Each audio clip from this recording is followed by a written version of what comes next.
Le Point Bourse vous est présenté par Bourse Direct.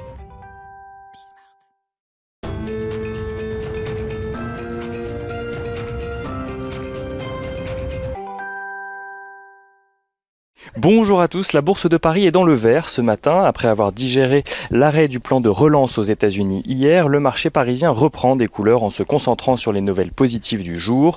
Au Congrès, même si le plan de relance dans son ensemble a été abandonné, démocrates et républicains continuent à négocier à propos d'un plan de soutien de 25 milliards de dollars pour les compagnies aériennes. Des discussions qui devraient se poursuivre aujourd'hui. Ces avancées laissent les investisseurs optimistes pour les deux autres mesures phares que Donald Trump veut porter. Une aide de 135 milliards d'euros destinée aux petites entreprises et l'envoi d'un chèque de 1 200 dollars par foyer américain. Dans ce contexte, les marchés mondiaux commencent également à croire au fait que Joe Biden pourrait être le prochain président des États-Unis, alors que le candidat démocrate continue de marquer son avance. Une victoire qui laisse espérer aux opérateurs un accord rapide d'un plan de soutien budgétaire à l'économie américaine.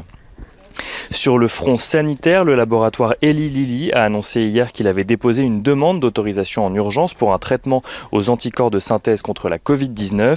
Ce type de traitement fait de plus en plus parler de lui alors que Donald Trump est lui-même soigné avec un traitement aux anticorps signé Regeneron.